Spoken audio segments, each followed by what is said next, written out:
Straight ahead on News 20 at 5, school districts are seeing more budget cuts. And what are local counties doing to prevent crime? And why you may want to take a different route home this weekend. The News 20 at 5 starts right now.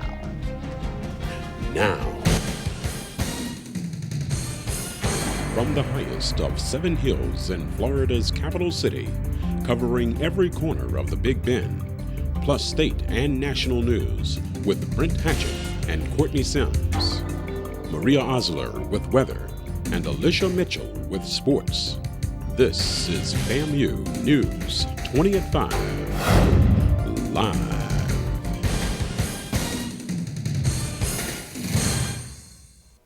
Good evening, I'm Courtney Sims. And I'm Brent Hatchett. Thanks for joining us. Before we get into the news of the day, 20 at 5's weather forecaster Maria Osler has a quick weather update for us. What's going on, Maria? Well, folks, we're seeing some strange weather for this time of the year. Today, we're actually seeing an 84% humidity. It's very humid outside. We're going to see some thunderstorms tonight, and not to mention some weird lows. We're going to have a low tonight of 68 degrees. Back to you guys at the desk. All right, appreciate it, Maria. After an $18 million budget cut, Leon County School District will soon be penny pinching funds to maintain the rest of the school year. The state will cut another estimated $4.4 million from local education this school year. Superintendent Jackie Pond says he's planning a budget workshop for December 18th to review the impact the new cuts will have on the district. Pond says the school board will have to identify which cuts will be needed by the end of January. The superintendent says the new cuts will come out of this year's emergency reserve fund and the impact will be felt in the 2009-2010 school year. Well, a violent brawl that broke out on Florida State University's campus could lead to some suspensions. The FSU police are investigating a fight allegedly between members of the football team and a fraternity.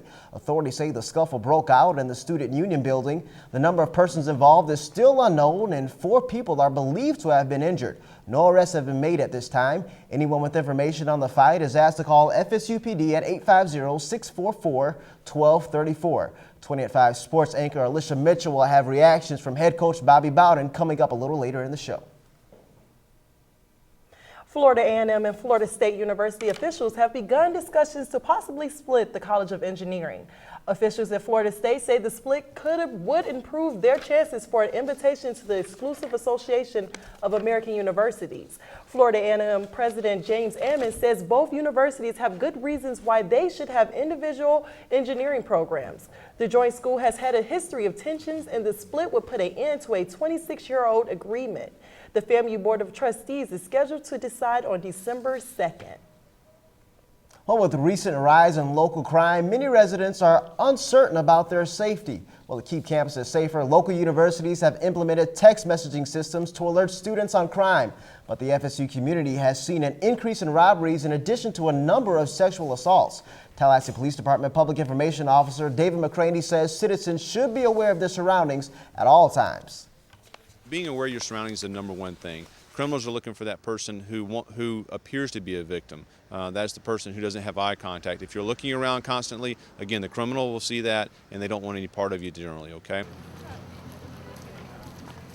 McCraney also says TPD holds a rape prevention informative class at the Tallahassee Police Department. For more information about the class, call TPD at 850-891-1847.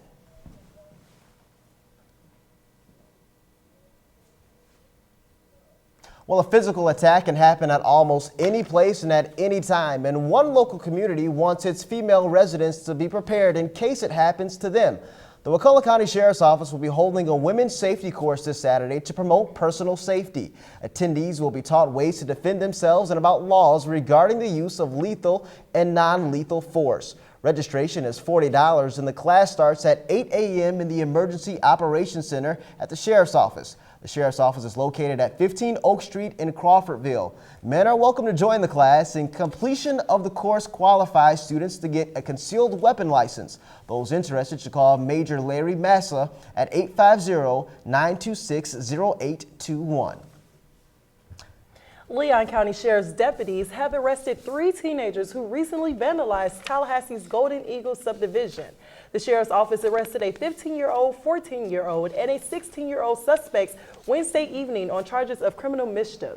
Sheriffs responded to the area of Doral Drive on October 26 after 5 stop signs were spray painted with racial slurs and a fiberglass boat was set on fire. The arson is still under investigation because no physical evidence links to the teenagers to the crime. With 2 sports events in town, the city of Tallahassee is likely to experience very heavy traffic this weekend. Saturday wraps up FSU's homecoming, which brings Boston College and a lot of visitors to town. FAMU is also playing a home game, hosting Hampton University at Bragg Stadium. Tallahassee Police Department's Public Information Officer David McCraney says the drivers should try to stay away from Pensacola Street, Gaines Street, and Wanish Way. McCraney says it's best to take Capitol Circle to avoid the traffic. FAMU's game will begin at 1 p.m. and FSU at 8 p.m. McCraney says that traffic usually clears out about an hour after the game is over. Well, the worldwide leader in sports is making a stop in Tallahassee. ESPN's College Football Game Day is heading to FAMU this Saturday. The 2-hour live broadcast will air from FAMU's quadrangle in the heart of the campus beginning at 10 a.m. This will mark ESPN's Game Day first appearance at a historically black college and/or university. Game Day will preview all of Saturday's top college games, highlight key football personalities, and pick winners of key games. FAMU's famous Marching 100 band will also appear during the broadcast. So we're definitely excited about that. I'm excited when the one guy puts on the helmet. He's got to put on the Rattler helmet to solidify that FAMU is going to win this Saturday. Got to happen. Of course. Coming up on News 20 at 5, we'll tell you which Florida county is still counting general election votes, plus how to enjoy the holiday spirit without the stress of the economy. And Wall Street celebrating pink? What's that about? We'll tell you that.